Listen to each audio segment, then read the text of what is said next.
केंद्रीय मंत्री हरदीप सिंह पुरी। यह संवाद बड़ा महत्वपूर्ण है। सेंट्रल विस्टा से लेकर वैक्सीन तक बहुत सी बातें कही जा रही हैं। आज हर सवाल पर बेबाक जवाब देंगे हरदीप सिंह पुरी। पुरी साहब, आपका न्यूज़ 18 नेटवर्क पर स्वागत है। मेरा पहला सवाल यह है कि आखिरकार सेंट्रल विस्टा को लेकर इतना कंफ्यूजन क्यों फैलाया जा रहा है? हालांकि हाईकोर्ट का डिसीजन आ गया है, सेंट्रल विस्टा को पीएम मोदी का महल बताया गया। क्या कहना चाहते हैं? कंफ्यूजन कांग्रेस फैला रही है या फिर आप समझा नहीं पा रहे, यानी आपकी सरकार समझा नहीं पा रही? देखिए, जब भी कोई फॉल्स नैरेटिव क्रिएट करने की कोई कोशिश करता है जी, तो उसका असर थोड़ी ही देर रहता है। सेंट्रल विस्टा और सेंट्रल विस्टा एवेन्यू में भी इन लोगों को अंतर नहीं मालूम। अभी सेंट्रल विस्टा जो ओवरऑल प्रोजेक्ट है उसमें सिर्फ हम दो कंपोनेंट्स पे काम कर रहे हैं। एक है नई parliament building which is required, क्योंकि 2022 में हम अपनी 75th एनिवर्सरी सेलिब्रेट करेंगे एज एन इंडिपेंडेंट कंट्री। और जो सेंट्रल विस्टा एवेन्यू है, जो राजपथ का एरिया है इंडिया गेट के पास, उसकी एक्सपेंशन के लिए जो एक छोटा सा 400 करोड़ का प्रोजेक्ट है, उसको हमने तैयार करना है अगले साल की 26 जनवरी परेड के लिए। अच्छा, जो कांग्रेस के कुछ नेता लोग हैं, मैं एक पर्टिकुलर युवा नेता है उनके यहां, अब राहुल गांधी का जिक्र कर रहे हैं, वो तो बार बार कई दिनों से कहे जा रहे हैं कि ये मोदी का महल।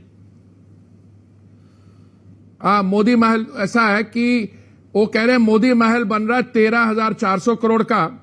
जी जी, राहुल जी को शायद जानकारी नहीं है कि जो टोटल प्रोजेक्ट है, जिसमें 10 बड़ी सरकारी सेंट्रल सेक्रेटेरिएट के बिल्डिंग्स होंगी, नई पार्लियामेंट बिल्डिंग होगी, जिसमें नया Indira Gandhi national centre for performing art होगा, जिसमें एक नया कॉन्फ्रेंस सेंटर बनेगा, उपराष्ट्रपति जी के लिए एक आवास बनेगा, प्रधानमंत्री जी के लिए आवास बनेगा। उस सारे कॉम्प्लेक्स पे जो खर्चा है वो भी शायद 13,400 करोड़ नहीं हुआ। देखिए, कांग्रेस कह रही है कि आज के समय में 13,400 करोड़ का जो आंकड़ा है, जी सर, इन्होंने किसी डॉक्यूमेंट से लिया which is the cost of the overall project. ये 2012 में कांग्रेस पार्टी ने कहा था, जो उस समय स्पीकर थी, कि हमें एक नई पार्लियामेंट चाहिए। तो क्या ये नई पार्लियामेंट मोदी महल होगा? ये जो सरकार की बिल्डिंग्स बन रही है, 10 सेंट्रल सेक्रेटेरिएट एवेन, जिसमें 51 भारत सरकार की गवर्नमेंट डिपार्टमेंट्स होगी, क्या मोदी महल है? ये कोई 60 हमारे विद्वान हैं, पढ़े लिखे, लेकिन उनका कहना है कि अभी prime minister house, vice president house बनाने की आवश्यकता क्या है? अभी तो कोविड से लड़ाई लड़नी चाहिए देश को वैक्सीन चाहिए। ये सेंट्रल विस्टा बना रहे हैं, इनकी प्रायोरिटीज अलग है, ये कहना है, उनका आरोप है ये। देखिए, पार्लियामेंट बिल्डिंग अभी बन रही है सिर्फ, और पार्लियामेंट बिल्डिंग इसलिए बन रही है कि हम नहीं चाहते कि अगले साल जब हम 75th एनिवर्सरी सेलिब्रेट करेंगे, ये पार्लियामेंट जो बिल्डिंग है गिर जाए। ये तो कांग्रेस पार्टी ने काम शुरू किया था 2012 में, और ये सेंट्रल विस्टा प्रोजेक्ट तो कोविड के महामारी के आने से पहले भी अप्रूव हुई है, सितंबर 2019 में अप्रूव हुई है। तो मैं आपसे यही विनती करूंगा कि ये राहुल गांधी जी जो कहती है, इस पर फैक्ट चेक करवाएं, क्यों इनको शायद खुद इन चीजों के बारे में जानकारी नहीं है, या वो कोशिश करते हैं। पर मैं समझता हूं, परसों जब मैंने प्रेस कॉन्फ्रेंस की सेंट्रल विस्टा पे, जी। उसके बाद जो मेरे को रिएक्शन मिल रहे हैं, इनके जो डुप्लिसिटस टॉक है और मूर्खता की बातें करते हैं, उसपे लोगों को जानकारी, काफी क्लैरिफिकेशन मिल गई है। पुरी साहब, मैं आपसे एक सवाल पूछना चाहता हूं, क्योंकि राहुल गांधी ने तो बहुत सारी बातें कही हैं। राहुल गांधी ने बोला है कि central Vista project is the criminal wastage. Rahul Gandhi कहते हैं कि अपनी एरोगेंस की वजह से ये सरकार जो है वो अंधी हो चुकी है। ये तमाम वो बातें वो कह रहे हैं। क्या आपको लगता है वो एक परसेप्शन आपकी सरकार के खिलाफ क्रिएट करना चाहते हैं कि आपका लोगों पे ध्यान नहीं है, आपका सिर्फ और सिर्फ अपने पे ध्यान है? ये नैरेटिव वो बिल्ड ऑन कर रहे हैं। भाई साहब, ऐसा है, राहुल गांधी जी पे जितनी हम टिप्पणी दें, कम दें, वो ज्यादा अच्छी होगी। आई थिंक ये और इनके कॉलीग्स हैं कांग्रेस पार्टी में, शशि थरूर जी एक दिन कहते हैं कि आप वैक्सीन एक भी एक्सपोर्ट नहीं करो, कल उन्होंने बयान दे दिया कि शर्म की बात है कि आपने वैक्सीन एक्सपोर्ट नहीं की, 90 देशों का इसका हानि होगी इससे। तो अभी उनको यह पहले पता करना चाहिए कि यह प्रोजेक्ट है क्या। इसका हेल्थ बजट के साथ कोई लेन देन नहीं है। जो हमारा हेल्थ बजट है उसमें 35,000 करोड़ और वैक्सीन के लिए हमने प्रोविजन किया हुआ है, और ये जो खर्चा हो रहा है ये सिर्फ 1300 करोड़ है। मैं आपको एग्जैक्ट आंकड़े दे दूं, नई पार्लियामेंट बनेगी 862 करोड़ के लिए, वो टेंडर्ड कॉस्ट है 862 करोड़, और सेंट्रल विस्टा एवेन्यू जो बनेगी वो बनेगी 477 करोड़ में। टोटल मिलाकर 1300 करोड़ से कम है। और ये राहुल गांधी जी के जो साथी हैं जो महाराष्ट्र में मुंबई शहर में एक एमएलए के लिए हॉस्टल बना रहे हैं, वही खर्चा 900 है। तो मुझे तो इनकी बातों में कोई अकल की वो नजर नहीं आती, और मुझे लगता है कि जैसे अब हम लोग इस पे क्लैरिफिकेशन दे दें।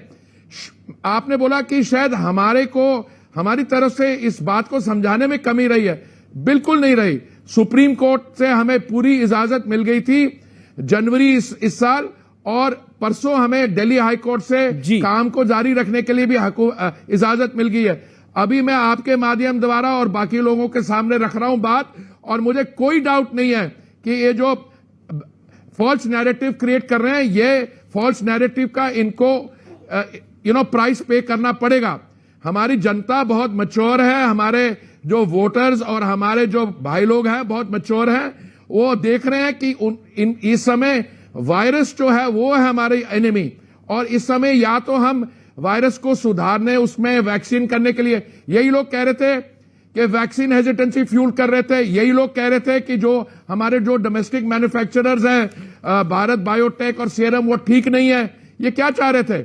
उनकी निंदा कर रहे थे। शशि थरूर कह रहे हैं, जिसका आपने जिक्र भी किया, अब तो शशि थरूर कह रहे हैं कि क्लियरेंस क्यों दी गई, जो कि पहले सवाल उठा रहे थे कि वैक्सीन क्यों एक्सपोर्ट की गई, अब वो कह रहे हैं कि 91 देशों को वैक्सीन की दिक्कत हो रही है, ऐसे में विश्व गुरु बनने वाली सरकार को अपना सिर शर्म से झुका लेना चाहिए। जबकि ये पहले वैक्सीन एक्सपोर्ट पर शशि थरूर ने ही सवाल खड़े करे थे। इस पर आप क्या कहना चाहते हैं? मैं इस पे कहना चाहता हूं, अंग्रेजी में एक कहावत है, a man is known by the company he keeps. Shashi Tharoor जो है राहुल गांधी और इन लोगों के साथ, जयराम रमेश के साथ ज्यादा समय स्पेंड करते हैं, उनको जरा जो है ना उसमें जो उनकी एक दूसरे की इंटेलिजेंस है, that is rubbing off on each other. वो पहले तय कर लें कि वो वैक्सीन जो डोमेस्टिक वैक्सीन मैन्युफैक्चरर है, are they in favour of them और नॉट। पहले कहते हैं कि डोमेस्टिक मैन्युफैक्चरिंग ठीक नहीं है, भारत बायोटेक को आपने अनुमति जल्दी दे दी, और जो सीरम इंस्टीट्यूट ठीक नहीं है। ये किसके लिए बैट कर रहे थे? फॉरेन मैन्युफैक्चरर्स के लिए। और दूसरी बात, फिर ये कह रहे थे कि आप बिल्कुल वैक्सीन एक्सपोर्ट नहीं कीजिए, और अब कह रहे हैं कि आपको क्यों नहीं किया, आपने देश को या देश की छवि खराब होगी क्योंकि आपने 90 देशों के नहीं किए। पर ये वही राहुल गांधी हैं जिनके बारे में बताऊं, कुछ दिन पहले इन्होंने सोशल मीडिया पे ट्वीट डाली, मोदी जी हमारे बच्चों की वैक्सीन कहां है? और वो चिदम्बरम साहब हैं, उनके वित्त मंत्री हुआ करते थे शायद, उन्होंने कहा कि एक ऑडिट होना चाहिए कंपनी पे। अरे भैया, 2 दिन के बाद पता लगा राहुल गांधी जी जो वैक्सीन आप अपने बच्चों के लिए ढूंढ रहे थे, वो राजस्थान के में पता लगा, वो राजस्थान के जो लोग हैं उन्होंने कूड़े में डाली हुई थी। तो ऑडिट अब राजस्थान में हो रहा है, उन पर प्रेशर आ गया, राजस्थान में हो रहा है। तो इसलिए आप राहुल गांधी जी की और शशि थरूर इन लोगों की बात सीरियसली मत लीजिए। मैं एक महत्वपूर्ण सवाल आपसे पूछता हूं। संसद भवन, जैसे आपने भी बताया, इसकी जानकारी मुझे भी है कि 2012 में मीरा कुमार जब लोकसभा अध्यक्ष थी तब इसको बनाने का प्रस्ताव आया था, लेकिन कांग्रेस के शासन ने क्यों नहीं बनवाया? उसके बाद लगातार उनकी सरकार रही, लेकिन उन्होंने इस प्रोजेक्ट को क्यों नहीं आगे बढ़ाया? बीजेपी की सरकार को आगे क्यों बढ़ाना पड़ा? इस पर आप क्या कहना चाहते हैं? मैं आपका जो सवाल है बहुत ही महत्वपूर्ण है। मैं आपकी अगर इजाजत हो तो मैं इस सवाल को थोड़ा रीफ्रेम कर दूं। 1920 में जब ये नई पार्लियामेंट बिल्डिंग पे काम शुरू हुआ था और 1927 में ये बिल्डिंग बनाई गई थी, उस समय जो अंग्रेजों की हुकूमत थी उनके दिमाग में क्या था? उनके बाद उनके दिमाग में इंडिपेंडेंट इंडिया नहीं था। उनको पता ही नहीं था 1927 में कि भारत को आजादी मिल जाएगी 1947 में। उन्होंने ये बिल्डिंग बनाई थी अपनी इंपीरियल असेंबली के लिए। तो पहला सवाल है कि 1947 के बाद कई साल से ये चर्चा हो रही है, उन्होंने कांग्रेस पार्टी ने क्यों नहीं किया? ये सेंट्रल विस्टा पे काम हमें इसलिए करना पड़ रहा है क्योंकि जो पार्टी सत्ता में थी 70 वर्ष के करीब, this is a monumental testimony to their incompetence. जो काम उनको करना चाहिए था उन्होंने नहीं किया 70 साल, इसलिए मोदी जी की सरकार को करना पड़ रहा है। और 2012 में सिर्फ मीरा कुमार जी के सचिव ने चिट्ठी नहीं लिखी, और ये जो उनके दूसरे मित्र हैं जयराम रमेश, उन्होंने भी एक ऑपेड लिखा था हिंदू अखबार में जो चेन्नई से छपता है कि this present parliament building is non functional, we must have a new parliament building. तो 2012 में इन्होंने काम शुरू नहीं किया। 2014 में हमारी सरकार आई, और जैसे आपको पता है मोदी जी की सरकार जो एक बारी प्रोजेक्ट ले लेते हैं उसको कर दिखाते हैं, और ये नई पार्लियामेंट बिल्डिंग 22 महीने में आपको नहीं बनवा के देंगे।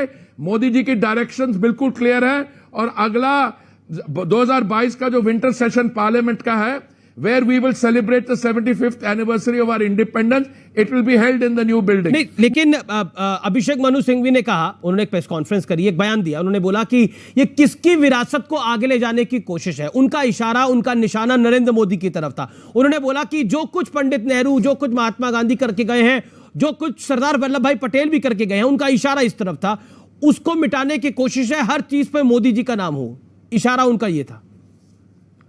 देखिए अभी तो मोदी जी का नाम सेंट्रल विस्टा पे कहीं नहीं, जो मोदी जी की नहीं, जो आवास बन रहा है, और it be the prime ministers residence, जो भी वहां पे डेमोक्रेटिकली इलेक्टेड प्राइम मिनिस्टर आएगा वो, and this is in sharp contract Congress party का। देखिए जब पार्टी का पंडित जी जहां रहते थे 3 मूर्ति बिल्डिंग में, उसको आपने एक म्यूजियम बना दिया।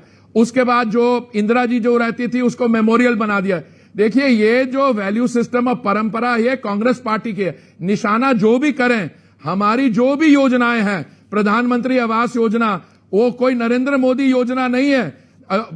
उनकी जो प्रधानमंत्री आवास योजना थी उसका नाम था Jawaharlal Nehru urban renewal mission, और उसके बाद राजीव गांधी। अब दिल्ली शहर में आप चलिए, जहां पे मैं रहता हूं, अगर मेरे अपने घर से निकल के हवाई अड्डा जाना हो तो कितनी नेहरू गांधी फैमिली के नाम पे स्टेडियम, हवाई अड्डा। तो ये इसको छोड़ दीजिए, कौन क्या प्रेस कॉन्फ्रेंस देगा और क्या बोलेगा, इसका फैसला तो जनता करेगी। जी, मैं अगले पॉइंट पर आता हूं। देखिए पॉलिटिक्स भी बहुत जोरों पर है। वैक्सीन को लेकर और कोविड मैनेजमेंट को लेकर बड़े सारे सवाल खड़े हुए, और उसी के बीच में सेंट्रल विस्टा को भी घुसा दिया गया और बोला गया कि देखिए सरकार का ध्यान ठीक नहीं है। क्या आपको लगता है वैक्सीन को लेकर जो राजनीति हो रही है और वैक्सीन की जो कमी देखने को मिल रही है, उसका खामियाजा सेंट्रल विस्टा प्रोजेक्ट को भुगतना पड़ा, खासतौर पर पब्लिक परसेप्शन के लिहाज से या फिर विपक्ष के लिहाज से? देखिए ऐसा है, विपक्ष का, ऑपोजिशन का काम डेमोक्रेसी में अपोज करना होता है। जो ऑपोजिशंस थॉटफुल होती हैं, जो सोच समझ के काम करती हैं, तो वो तो उसका फायदा उठा सकती है। अगर हमारे में कोई कमी हो तो उस पर बात करें, पर ये वैक्सीन के विषय पे तो कांग्रेस पार्टी की लाइन ही नहीं है। अभी आपने शशि थरूर जी की बात की, जो अप्रैल के महीने में कह रहे थे कोई वैक्सीन एक्सपोर्ट ना करो, और कल उन्होंने बयान दिया है कि आपने क्यों नहीं एक्सपोर्ट की। और उनके जो बिलवड लीडर हैं राहुल गांधी जी, उन्होंने भी यही कहा। उन्होंने पहले कहा ये नहीं वैक्सीन ठीक नहीं है, उनके सारे बयान आए। कई कांग्रेस एमपीज ने कहा कि ये भारत बायोटेक को आपने अनुमति बहुत जल्दी दे दीजिए, अभी तो क्लिनिकल ट्रायल्स कंप्लीट नहीं हुए, और सीरम इंस्टीट्यूट नहीं। और एकदम जब सेकंड वेव आया तो एकदम सबके लिए वैक्सीन दीजिए, सबके लिए। इनमें से कुछ लोग तो हैं, आप इनसे पूछिए, उन्होंने खुद भी वैक्सीनेट करवाया अपने के लिए। कुछ और भी विपक्षी दल थे, उन्होंने कहा कि ये तो बीजेपी की वैक्सीन है। मैंने आप जैसी एक शो पे कहा, मैंने कहा आप बीजेपी को क्रेडिट देना चाहते हैं, मुझे उसमें कोई प्रॉब्लम नहीं है, पर ये हमारे मेडिकल साइंटिस्ट हैं, हमारे डॉक्टर्स हैं, हमारी लेबोरेटरीज हैं जिन्होंने ये वैक्सीन बनाई है। आप उनका क्रेडिट बीजेपी को देना चाहें तो दूसरी बात है। अभी ऐसा है कि आपके साथ वैक्सीन के लिए मैंने पहले भी आपसे कहा 35,000 करोड़ रखा हुआ है, और भी चाहिए हो तो दिया जाएगा। अभी आप ही के साथ मेंबर ऑफ पार्लियामेंट है, समाजवादी पार्टी के मेंबर ऑफ पार्लियामेंट हैं एसटी हसन। उन्होंने वो तो एक कदम और आगे चले गए हैं। वो कह रहे हैं कि शरीयत से छेड़छाड़ की वजह से ये सब तूफान आए हैं, कोरोना की महामारी आई है, और अगर ये शरीयत में छेड़छाड़ ना होती, उनसे उनका ताल्लुक है बेसिकली, 3 तलाक ना आता और बाकी चीजें ना होती, तो ये सब दिक्कतें नहीं आती देश के अंदर। देखिए, जब एक हम we are the world's largest democracy, we have a prime minister whose dedication, commitment to the vikas and development of India is total, और ये जो पैंडेमिक है ये ग्लोबल पैंडेमिक है। अब उनसे पूछिए जो समाजवादी पार्टी के नेता है जो कह रहे हैं कि महामारी इसलिए आई क्योंकि शरीयत के साथ छेड़ाछाड़ी हुई है, तो कहां शुरू हुई? वुहान में क्या फैक्टर्स थे, कौन सी लेबोरेटरी से निकली, वो कहां यूरोप गई, एटसेट्रा। देखिए, मैं समझता हूं ये क्राइसिस जो आता है, ऐसा पेंडेमिक का क्राइसिस जो वंस इन अ सेंचुरी होता है, हम सबको एक मौका दिया गया है कि या तो हम अकल की बात करें और समाज सेवा करें, या बाकी बेहुदा ऐसी स्टेटमेंट्स करें, लोग भी हम पे हंसेंगे बाद में। तो ये जी जो इंडिविजुअल हैं समाजवादी पार्टी के, मेंबर ऑफ पार्लियामेंट है समाजवादी पार्टी के, पर उनकी ये जो मेंबर ऑफ पार्लियामेंट है, मैं जानता हूं, उनसे मेरा परिचय है, पर अब वो उनमें क्या मेंटल स्टेट थी उनकी जब उन्होंने ये स्टेटमेंट की, इसका मैं कुछ नहीं करना चाहता। जी बिल्कुल, लेकिन मैं आपसे एक सवाल पूछना चाहता हूं जो बड़ा इंपॉर्टेंट है। They are all been very well received. Okay, लेकिन एक सवाल है जो बड़ा इंपॉर्टेंट है, क्या वजह है, चाहे ट्रिपल तलाक हो, 370 हो, सीए हो, किसानों का बिल हो, कोविड हो, वैक्सीन हो, इन सब में एक परसेप्शन जो होती है, नैरेटिव जो होता है, वो against Narendra Modi, against BJP क्यों बिल्ड ऑन होता है? What is your view on this? इस पर आपका क्या विचार है? I will give you a very simple view by taking only one of the examples, that is the farm laws. जी, पहले we had rice procurement, and then we had wheat procurement, and there has been record procurement including in states like Punjab and Haryana. पहले क्या झूठ फैलाया जा रहा था कि ये फार्म लॉज लाए जा रहे हैं, एमएसपी बंद हो जाएगी, मंडीज बंद हो जाएंगी और कॉर्पोरेट इंटरेस्ट को ये बेचे जाएंगे। अरे भाई साहब, producers are getting a higher price, MSP is being record, and the record production and record procurement has taken place in all states, particularly in Punjab and Haryana. I rest my case. बाकी ये CA 370 की बात कर रहे हैं। अब ऐसा है कि ये they look for issues and periodically they exhaust their ability to make sense, and today it's a pity that this kind of talk is coming from within the Congress party, which is fighting an existential crisis. उनको ये clear नहीं है कि whether पारिवारिक control, family control in a democratic party is can be reconciled or not. 2014 के चुनाव और 2019 के चुनाव में दोनों में मिला के 100 से कम सीट आई है लोकसभा में इस पार्टी की। लेकिन क्योंकि आप पंजाब की पॉलिटिक्स में इंटरेस्ट भी रखते हैं, you fought Amritsar constituency also, मैं आपसे ये जानना चाहता हूं पंजाब में इस समय जो कुछ हो रहा है उस पर आपका क्या कहना है? क्योंकि वहां पर कांग्रेस में 2 धड़े हैं, एक कैप्टन धड़ा है, एक सिद्धू धड़ा है। What is your take on this?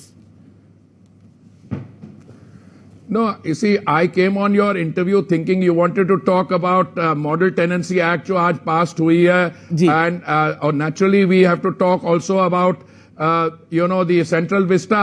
बाकी पंजाब में I take a very healthy interest. It is a state to which I belong. और आप सही बोल रहे हैं, मैंने इलेक्शन लड़ी, मेरे को 17 दिन दिए गए and I won 41% of the vote. थोड़ा समय और होता I would have won the election, but उसको छोड़िए. But I am saying something else. अभी पंजाब में क्या मेन प्रीऑक्यूपेशंस क्या हैं? Captain versus Sidhu, captain versus Sidhu, और captain versus Sidhu now has 2 teams with in the Congress party playing. जब इनका मैच होगा तो एक 3 मेंबर रेफरी टीम गई है दिल्ली से, तो इन लोगों से मिल रहे हैं। अब ये कौन से रूल्स के साथ ये गेम खेली जाएगी? क्रिकेट की गेम होगी with 11 side players on each side. I just wish them the best of luck, और मैं यही कहूंगा कि पंजाब के पॉलिटिशियन जो है, जरा पंजाब का वेलफेयर अपने दिमाग में रखें और जो कैप्टन साहब थोड़े डिस्ट्रैक्टेड रहते हैं या सिद्धू साहब बयान देते रहते हैं और काला झंडा लगा देते हैं, इसके बारे आप मेरे से क्यों टिप्पणी चाहते हैं? चलिए, हम तो सब सवाल पूछते हैं, लेकिन final word on central Vista, आपका फाइनल वर्ड क्या है देश के लोगों को सेंट्रल विस्टा के ऊपर? देखिए, नवंबर 2021 तक जब सेंट्रल विस्टा एवेन्यू बन जाएगा तो ये जो पढ़े लिखे मूर्ख हैं, हमारे विद्वान जिन्होंने ओपन लेटर लिखा है, उनको अभी शर्म आ रही है, थोड़ी सी बेवकूफी की स्टेटमेंट करती है। If statements are to be believed, अरे भाई, why are you signing a letter if you don't believe in something? There was a superstitious belief that the present parliament is unlucky. जब प्रेजेंट पार्लियामेंट बन जाएगा तो शशि थरूर जी, राहुल गांधी जी, इनको सबको मैं वहां पे नई बिल्डिंग में चाय पे बुलाऊंगा और इनसे हम लोग चर्चा करेंगे और इनसे पूछेंगे आपको नई बिल्डिंग कैसी लगती है, आपको पुरानी बिल्डिंग के साथ क्यों क्या तो प्यार था? एमपीज जो नई बिल्डिंग होगी जो है देश के लिए होगी, उसमें कितने एमपीज के बैठने की जगह होगी? लगभग ऐसी खबरें आ रही है कि करीब करीब 800 से ज्यादा सांसद बैठ सकेंगे। इस समय हमारे पास 540 से अधिक एमपीज हैं, पर जब डिलिमिटेशन की फ्रीज खत्म होगी 2026 में, the size of parliament will go up to 750।